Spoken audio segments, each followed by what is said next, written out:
Good morning, everybody, from the Museum of Native American History. I'm Charlotte Buchanan Yale, the director of the museum.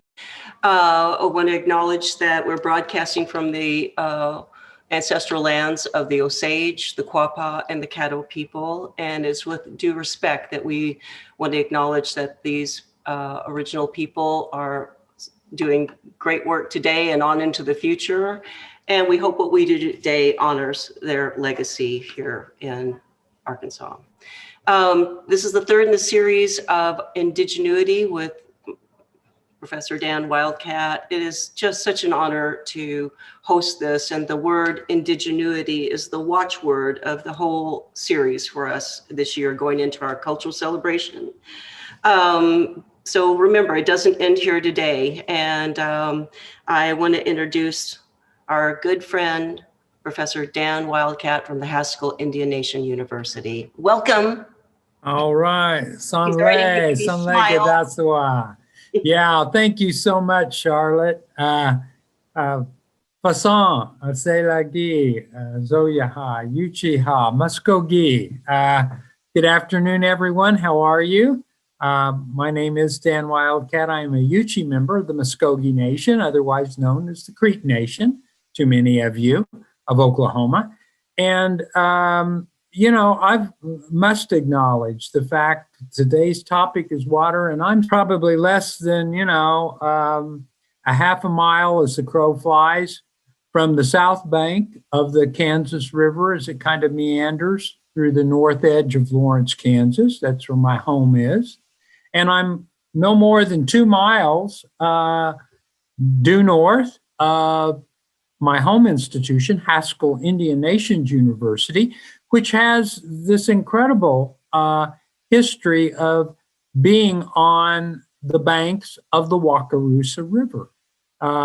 It was when it opened its doors. Now on campus, an incredible outdoor living lab. So I must acknowledge this place, the original earth keepers here, who would have been the Kaw, and then they had interaction with the Osage who roamed through this area, and then many tribes, to the west of here that were on that great central plains, bison grasslands.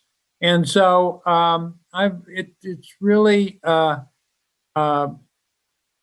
great opportunity and a blessing for me to be able to speak about water today. So we're going to kind of bring this all together, and what better way than water? Most of the surface of the earth is water. That thin sphere, that outer laying of our Mother Earth, where life resides, is largely water. Our own body are water. We come out of the water of our mother's bellies, literally. And I think it's really a great way to tie up and bring together the kind of mindfulness that I'm encouraging people to consider as we look at really facing some incredible challenges in this 21st century, this new age of the Anthropocene or Anthropocene, the age of man. In many ways, the story of this century will probably be as much about water as anything else with the climate change that we are seeing.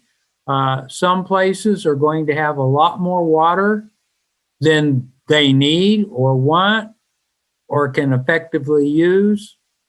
Other places are likely to face within a decade or two a serious drop in the supply of water that they depend on. This will be as a result of changing weather patterns and drought.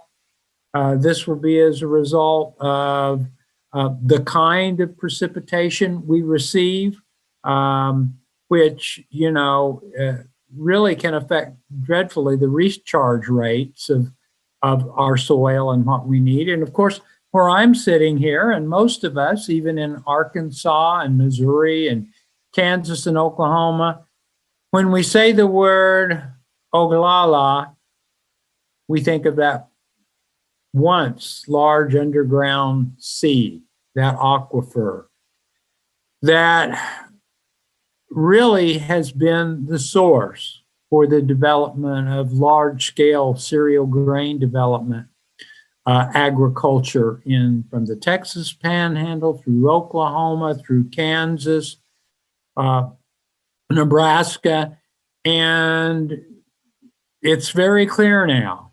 The drawdown rate of that, we've depleted it by at least 30% now of what we once had. We're drawing it down much faster than we can recharge that water. And so now is the time for us to be having very serious discussions about how farming is done and the Great Plains. Some people would argue maybe that couple who 25 years ago wrote at that time, a kind of a controversial piece about what they call Great Plains Buffalo Commons, the Poppers. Some of you may be familiar with that work. They said if we look at the depopulation, human population leaving the rural Great Plains and moving to cities, if we think about the sustainability of the kind of agriculture that is done there, maybe it's time to have a serious discussion about returning the Great Plains to the bison. You know, I used to think initially when I read that, well, fat chance. I'm wondering now if maybe that isn't even something that those people who are thinking about a generation or generation two from now might turn out to be much more plausible than any of us could have imagined. That in a way, the indigenuity that we may have to look at in the Great Plains is thinking about the restoration of a large bison commons. Think of what that would mean to have our grandchildren be able to see what the Kiowa, Comanche, Lakota, Dakota, peoples, the Cheyenne peoples, the Kaw, the Wichita, the Caddo, even the Osage, witnessed when they saw those millions of bison moving up and down the Great Plains. I'm throwing that out there because I think right now we are in a desperate need for some imaginative thinking about the future. I've used this quote before, I'll use it again. You know, it's often attributed to Einstein, although there's no evidence that Einstein ever said it. But when given a difficult problem to solve, and his colleague came back several days later, and what did he say? Well, he said, remember, sometimes you can't fix thinking with the same kind of, you can't fix problems with the same kind of thinking that created them. If we continue to frame technology and our use of technology the way we have done so in the past, I'm afraid we may find ourselves living that other state of wisdom. It's apocryphal. I don't know that it's attributed to anyone, but it's that statement that, you know, one definition of insanity is doing the same thing over and over again, but expecting a different result every time. My talk, and I'm glad I've been able to share this with you, is about there are people on the planet who have some pretty complex, sophisticated ideas about our human relationship to life on this planet, the land, the air, and the water. And it might be time to seriously take some of that wisdom and apply it, use it to help us solve some of these very difficult problems that modern industrial and now post-industrial societies have created. So let's talk about water. Water, it's most of what we are. It's most of what this planet is, at least that living shell of our Mother Earth, or our outer garment. It's a part of the soil. Without water, as the elder told us, without the land, air, and the water, we're going to suffer. And I think with respect to water, we have the opportunity now to very seriously do some very practical things to help us be better caretakers of the water. The first thing, it's pretty obvious, isn't it? We need to reduce our wasteful practices around the use of water. We should be building every new home should be built with the state of the art, monitoring water features, so you can literally go to a screen in your house and see how much water you're using every day. You should be using those low flow faucet heads. You should be diffusing, the water that comes out your faucets. Reduce the amount that we use. I know it's interesting, when you do some traveling, and I did quite a bit of traveling pre-COVID,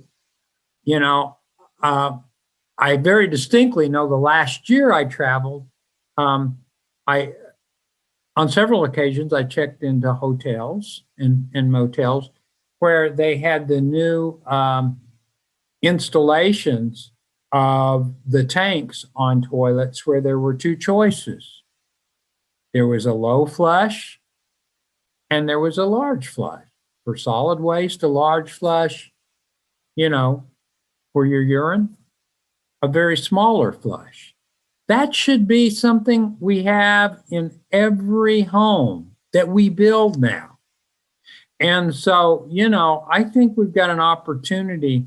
As I've said, one of the areas that I'm most fascinated with, and that's why I've been honored to have Scott helping kind of facilitate these things and host questions at the end, and field questions for me, is I think when it comes to our use of energy, our relationship to the sun, to the wind, to the water, to the earth, we have no better place to begin than when we start thinking about the human-built environment.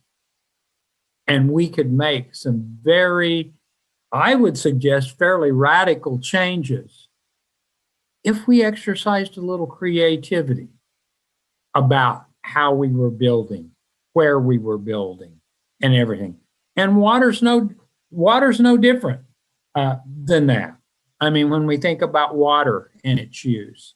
So one of the things I find really interesting is we have such a wealth of knowledge about civilizations in North America, where the first Americans learned some hard lessons about water.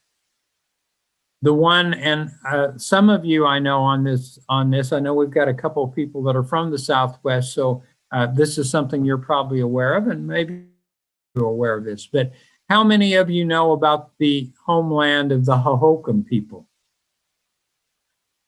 The Hohokam people were the first inhabitants of Phoenix, Arizona. They had an incredible development of a large, if you will, city, about between 900 and 1050 AD. It was sustained by a very complex and sophisticated irrigation system. In fact, Mesa and Phoenix, Arizona, their current waterworks infrastructure and water channels are essentially built on the footprint of the Hohokam people. But what happened? Well, again, apparently when they developed that, they were in a period of relatively unusual high amounts of annual rainfall.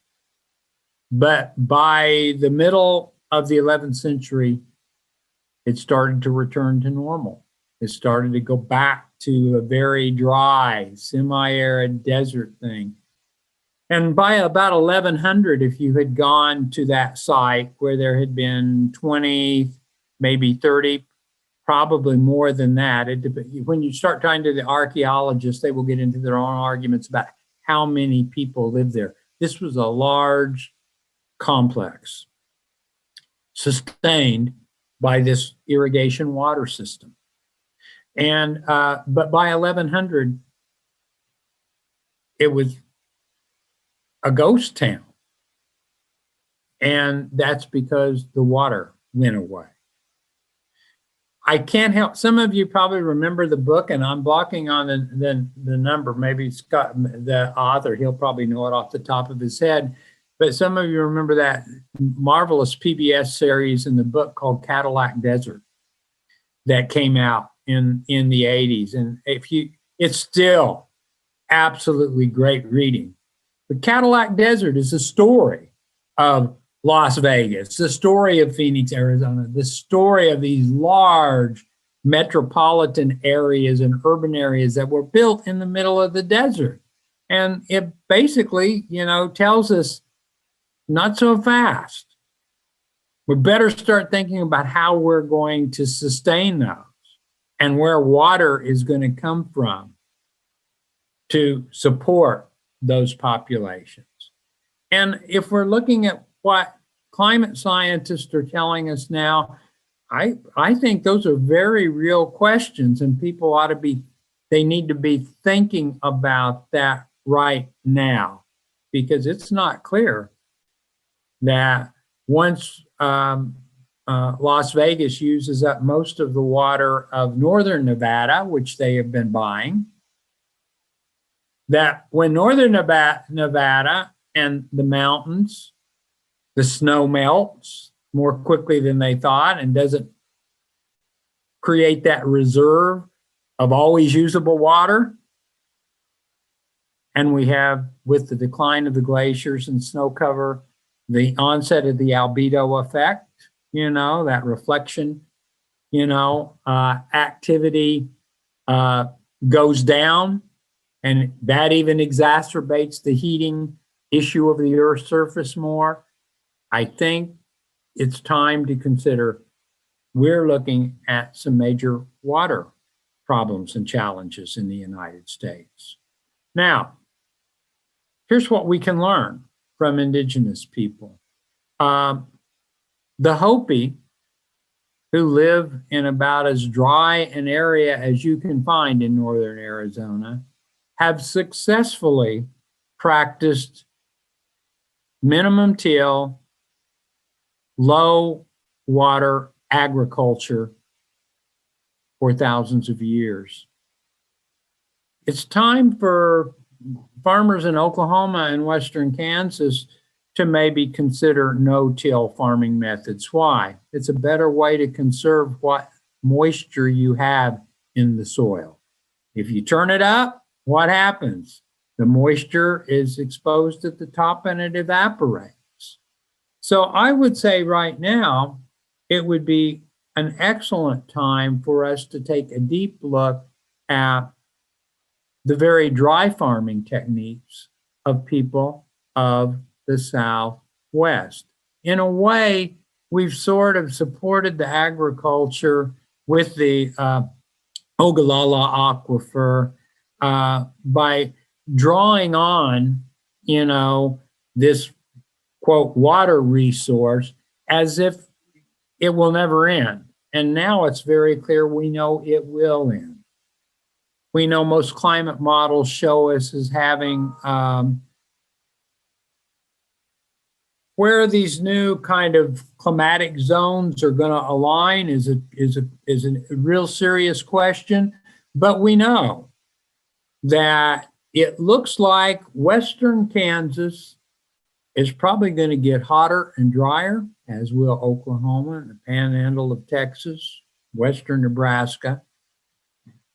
The east side where I'm sitting, it is conceivable we may become slightly wetter, which might be good news for some in this area. But it's hard to say exactly where that climatic shift and where that line is actually going to end up. This much we can say with certainty. We are living through change, and that now is an excellent time for people who are thinking about building communities, the people who are thinking about buying property and developing a house site. Think about water. Think about how you can live well with a reduced usage of water, the amount of water you use. You know, this is going to sound strange to most of you, but not some of you, I am betting.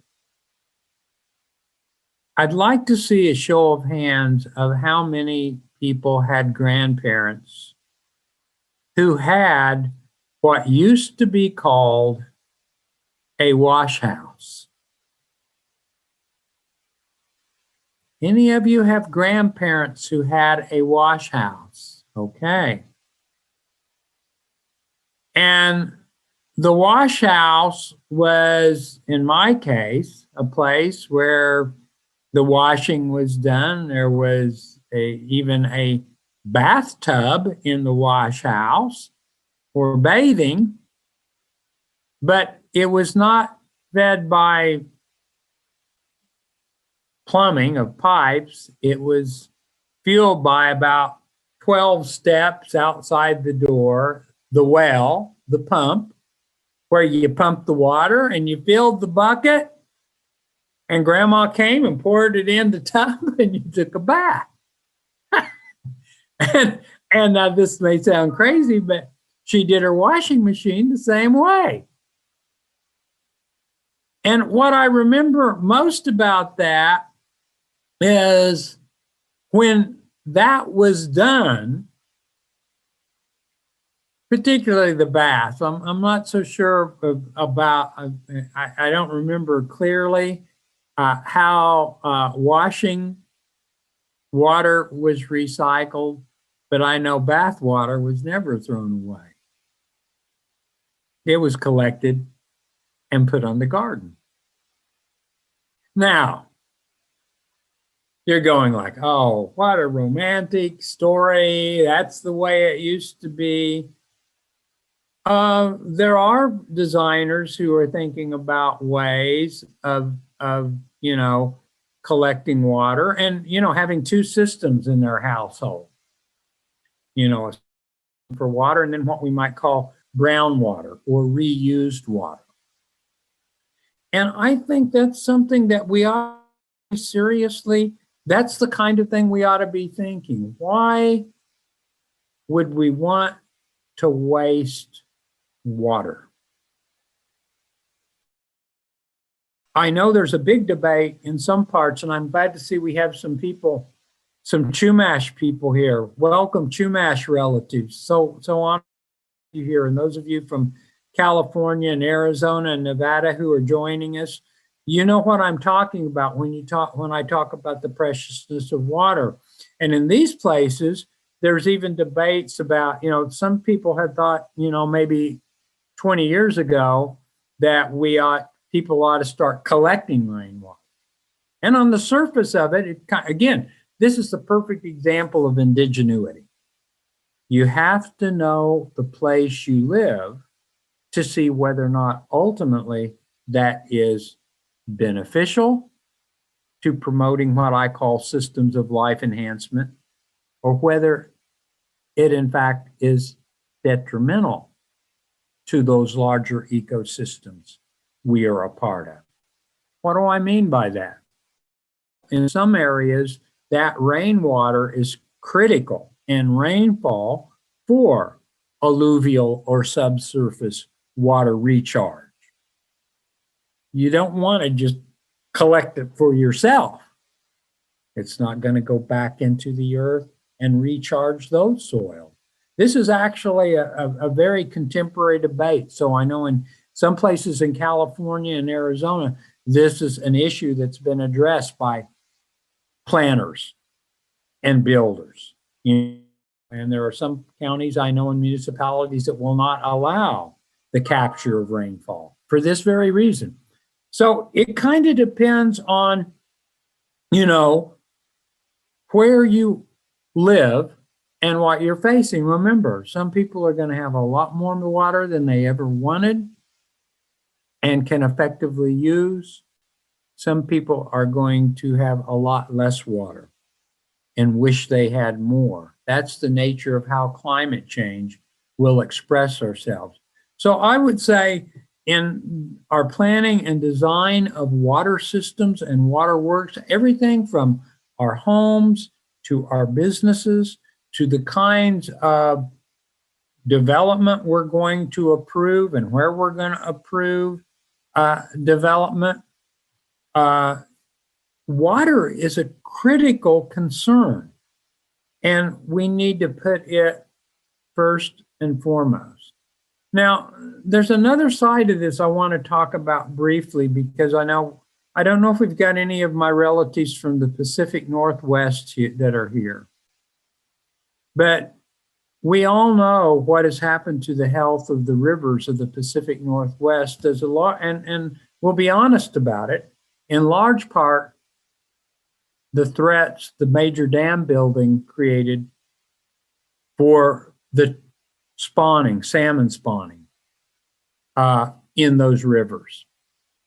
And it's fascinating now that there is a movement to begin to, with other sources of energy available, to maybe take out some of those older dams. And what I wanted to highlight, because this too is about water, and it's not just about water, it's about the life and this complex system it supports.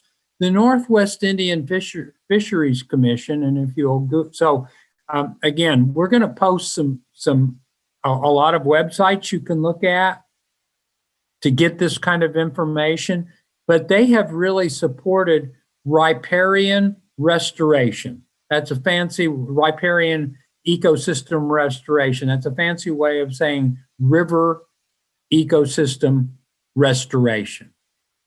And you know what they found out?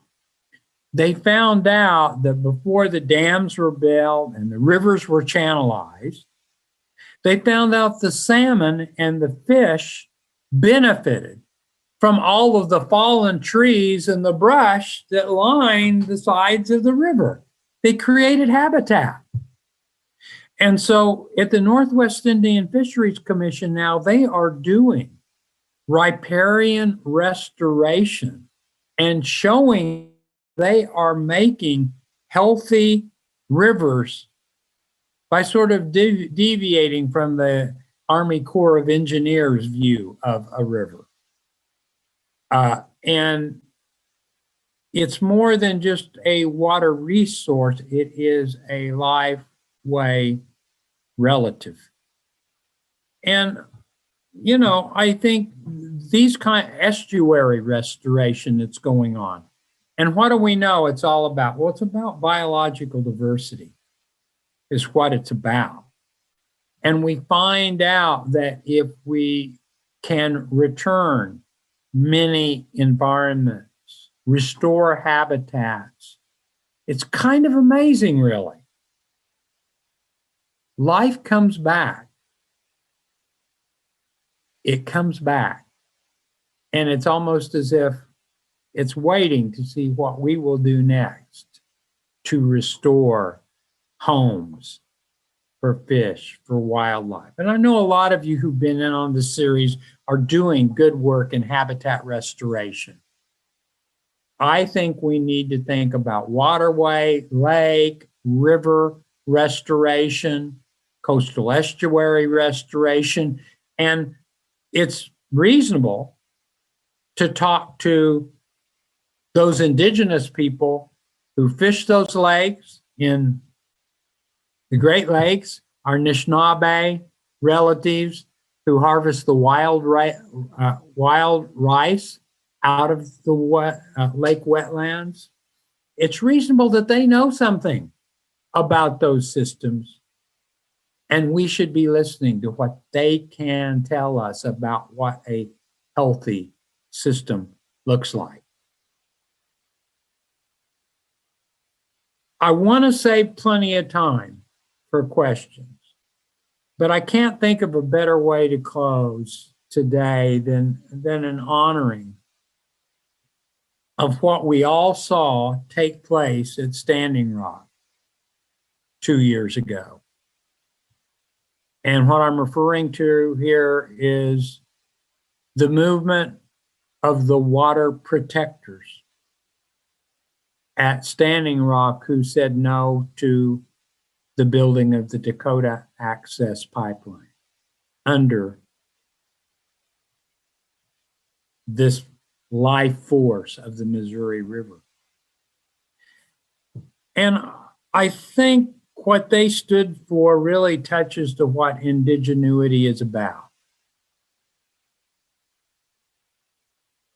If we keep using technology, I'm not against technology. I don't want anyone to think I'm making an anti-technology and anti-science argument. What I'm suggesting is technology is not an independent variable. It's dependent on its relationship to culture, community, and communication. I think what we learned at Standing Rock is a couple things. One, we learned that once those Dakota women who really organized were the first people to stand up, it was those mothers and future mothers at Standing Rock who said, no, you're not going to destroy the water for our babies and children to come. It was really led by women. That whole movement was started by women, by mothers. They were joined by a lot of Native people. But isn't it interesting, by the very end of the Sacred Stone Camp and the two other camps that had been created, at its peak, some people say there were 12 to 15,000 people along the banks of the Missouri River. But isn't it interesting that right before the agreement was made to disband the camps and keep the fight on in other ways, keep the struggle on in other ways, that the indigenous people were outnumbered by non-native people who came to stand by them and affirmed this value, this understanding that water is life. I find great hope in that. That whole episode gave me tremendous hope. Remember, they said, don't call us protesters. We're not protesters. Again, let me close my formal remarks so we'll have at least 15 minutes for questions and comments. I see a hand up already, and we'll let Scott kind of field questions. I think we could gain something by considering what it would mean, as that elder told us, how are we going to respect the land, air, and the water? The first step is to move from those views that think we live among resources to the wisdom of the first peoples and the earth protectors of this land in North America, who, generally speaking, I'm not going to speak for all nations, who knows what all nations thought, but I know a good number of them understood that they did not live in a world full of resources, they lived in a world full of relatives. And that included the land, the air, the water, the plants, and the animals. By the way, that's not indigenous romanticism. Isn't that modern evolutionary science? We're all related. I think if we could move from a worldview of resources to one of relatives, and then the consequence of that is to recognize that we've got to leave off this ultimate complete fixation with inalienable rights. Indigenous people admire individual liberties and rights as much of anyone, but they always realize that fixation on inalienable rights is hollow, groundless, unless counterbalanced with inalienable responsibilities we have. See, when you live among resources, we end up fighting about who owns what and who has the right to use what. When you relatives, you completely change the paradigm. You ask, what is the way I can live responsibly as a good relative to the balance of life on this planet? And if we do this, I think it leads to the real hopefulness that we can find systemic problems. Two, we can find systemic solutions to the systemic problems we have. We just need to be creative and imaginative. And I would argue it's time to listen to Indigenous peoples. They have something important to share, something to say, and we might be able to kind of overcome all the pitfalls of this preoccupation with progress if we just said, we've got a new measure for what success looks like. When we live our lives, when we make our choices, at the end of the day, we must ask ourselves, have we promoted systems of life enhancement on this planet? Or have we contributed to the continuing threats and depletion, destruction of systems of life enhancement on this beautiful planet? One of the things that I will post, and again, this is just an example of my technological ineptitude. I'm not anti-technology. I'm just not the best at using it all the time. I thought I had sent some readings to be posted, and a lot of it is good websites you can get about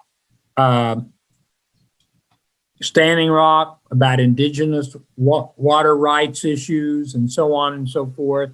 But one of the things I included was an editorial that was published by our well-known student newspaper, the Indian Leader, the oldest continuously operating student newspaper, American Indian student newspaper in the United States, over 100 years old. And I wrote a kind of a letter to the Haskell community saying, you know, here's what's interesting about Standing Rock. Water is life. And I made the argument that if we all accept that premise, you know, that then what we need to do is think about what we can do to take care of water right where we live. You don't need to go to Standing Rock. My argument was to stand with Standing Rock means be a responsible human being, a good relative to the water and all of those other relatives, other than human relatives we have that, like us, depend on the water. And that's the best way to stand with Standing Rock. And that's where I'm really excited about opportunities we have to build differently, to engineer differently, to think about our own use. And I love the comment. I've got to point out the comment here. I just happened to see it, so I flipped on the chat myself. I love this comment. Lorna, thank you for sharing. Lorna says, if you don't see the chat box, she says, yeah, we run water down the drain when we get ready to take a shower. So I have buckets and tubs to gather the water, then dump on our lawn or in the washer. Since we are home so much during COVID, we've reduced the number of showers we take. So we are also learning to bucket bath water as well. But it is a real adjustment. Again, everything old is new again. I mean, what a great activity, and again, I mean, think of what we could do if every new home, children love this. Children love to gain knowledge and understand things. And think of what a home would be like if you had a digital display of your daily water use, and you could make it your 6-year-old's job to say, okay, Mary, you got to keep your report up. Did we use less water today or more than yesterday? Why did that happen? What could we do, Mary, to reduce? Kids love this. They'll tell you, oh, yeah, you know what you did? Grandpa, you washed the car yesterday. Why did you wash the car? It's going to rain next week. Let the rain wash the car. By the way, you'll save about $6 or $7 too if you go to the car wash in Lawrence, Kansas. And so think of what we could do with that. And I'm not. I'm thinking that's not terribly cost prohibitive now, is it, Scott? Any thoughts on that? Terribly cost prohibitive in terms of what? I'm sorry. Putting in a kind of digital water monitoring. Oh, no, absolutely not. Yeah. No. Yeah. Very easy. But you've got to tell your builder, hey, I want to be able to monitor my water use, my electric use, my gas use, and then you can start thinking about your own ways of looking at water and how you use it. So yeah, I'm breaking myself of the habit of thinking that every time my car gets dirty, it has to go to a car wash. No, I don't think so. A little dusty. Herein lies the rub with that, Dan. Yes. So we love the idea of it's actually an easy educational experience for the youngsters, for Mary. Right. What's not so easy is getting the parents who want to teach that. Yeah. Well, here's the point. Okay. And I hate to say this, but I'm going to say it.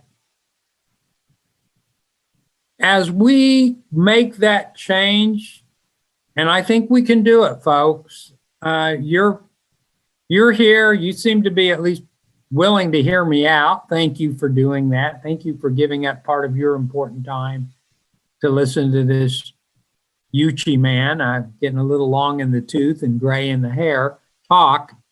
But I think until we make that shift from resources to relatives, the best way to get people's attention is in their pocketbook. And if you tell them that, hey, you could spend a lot less on your utilities if you did things differently and made different choices, I think you'll get their attention. Now, and so I'm willing to use that. Someone, by the way, put up here the issue of ecosystem services. People ask me about ecosystem services, and I was real fortunate. I got to give a presentation to the Nature Conservancy last week. And here's what I told them. I said, okay, I understand people who want to monetize wetlands or forest. But I said, that is an incomplete measurement. Because you can't put a price on beauty. You can't put a price on the experience of taking a walk through a forest. those are of real value. And I think, again, as a way to sort of think about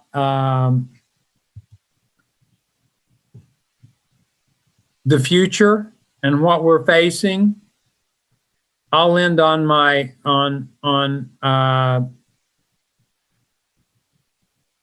something I brought up earlier. Let's reconnect children to the out of doors. And I see we've got several teachers in this program. I know it's difficult. I know it's hard. I don't care if you're in the center of the city, a rural area, a small town.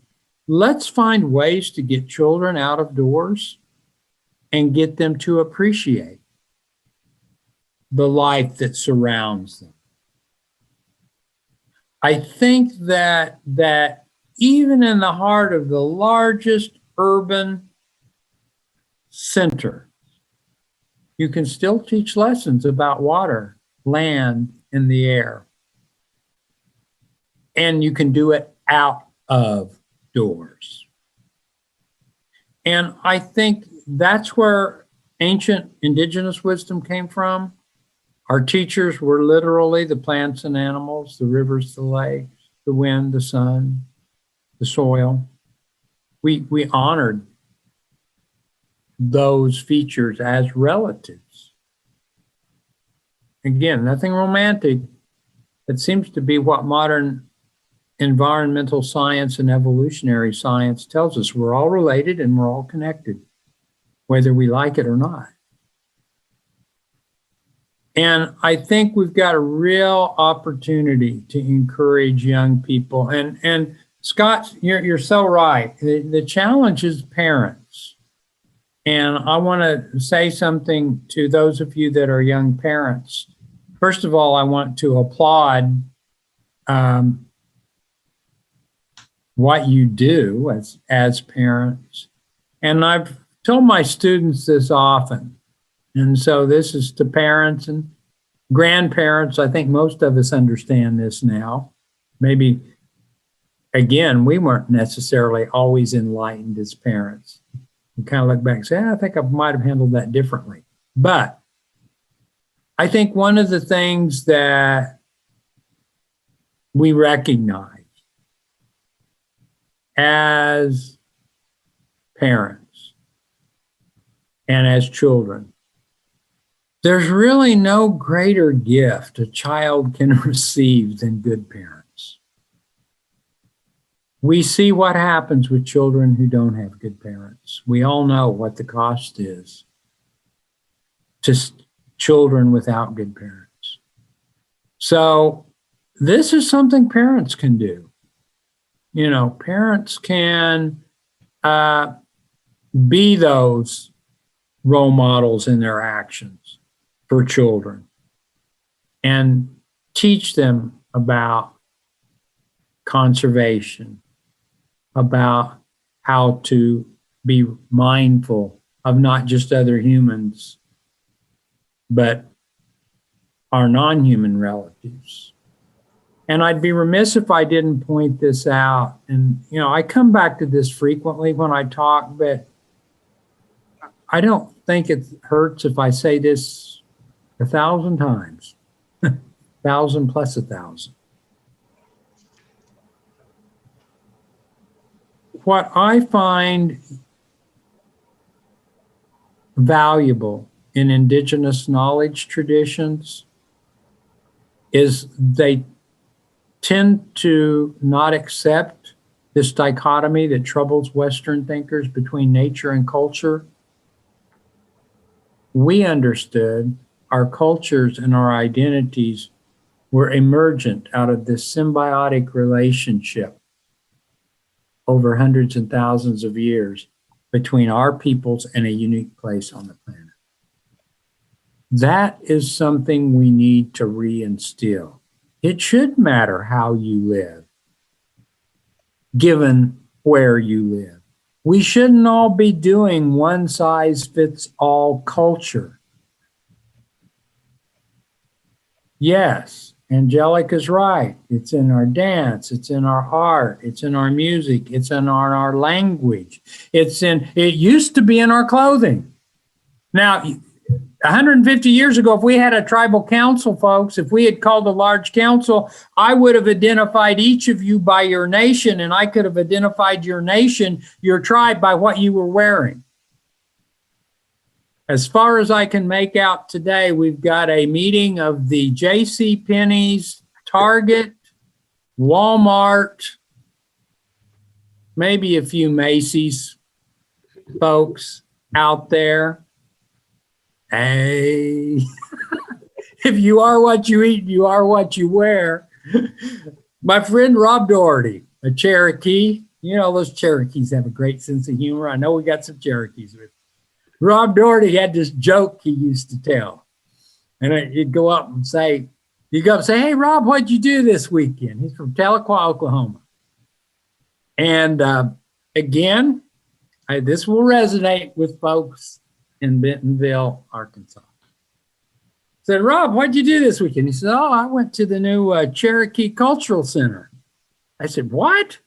I said, I didn't know you guys had a new Cherokee Cultural Center. He said, yeah, they opened up a new Walmart down by. And what he was saying is, we laugh about it. Hey, you want to find Indians? Find a Walmart in Oklahoma.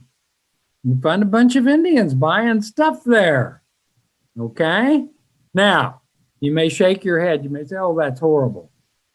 But he was talking about reality. Okay? So we're going to talk about reality. And the reality is we're facing some immense problems. And let's do what another wise person said. We don't know who. It's apocryphal again. We can't verify that Mark Twain ever said it. But it sounds like something Mark Twain would have said when asked for advice.